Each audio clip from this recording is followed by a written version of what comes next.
তাড়াতাড়ি করে খাবারগুলো খেয়ে নি। ছোট উঠছে নাকি? না না, ছোট তো এখনো ঘুমিয়ে আছে। আরে এবার দেখি তো, আরে দেখো দেখো উঠে পড়ছে। এখন তাড়াতাড়ি ঘুমিয়ে যাও ছোট। আরে কি ব্যাপার, রাজুর মা আবার কি করতেছে? টেবিলে খাবার রেখে ছোটুর সাথে কি করতেছে কিছু তো বুঝতেছি না। ও আচ্ছা, বুঝতে পারছি, ছোট মনে হয় ঘুম থেকে উঠে পড়ছে, এই জন্য ও এখানে আসছে। আরে তুমি এদিকে আসো, আমি তোমাকে খাইয়ে দিচ্ছি। আচ্ছা ঠিক আছে, অসংখ্য ধন্যবাদ তোমাকে। এখন তাড়াতাড়ি ছোট তুমি ঘুমিয়ে পড়ো, আমি তাহলে ভালো করে খাইতে পারবো। আরে কি করতেছে রাজুর মা? আরে দেখো দেখো এখনো ছোটুকে নিয়ে আসি। বাইরে আবার কি করতেছে সবাই দেখি তো।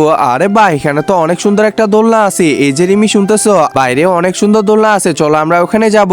আরে ছোট ঘুমিয়ে গেছে নাকি? হ্যাঁ হ্যাঁ, এখন যাওয়া যায়, তুমি একটু দেখিও তো। আচ্ছা ঠিক আছে, এখন তাড়াতাড়ি চলো, না হলে অন্য কেউ এসে বসবে। তাড়াতাড়ি আসো, তাড়াতাড়ি আসো। একজন মা কতটা আপন হয়ে থাকে, যার মানেই তাকে জিজ্ঞাসা করে দেখো। তো দেখা যাক বন্ধুরা, এই মায়ের জন্য কে ভিডিওটিতে লাইক এন্ড সাবস্ক্রাইব করে।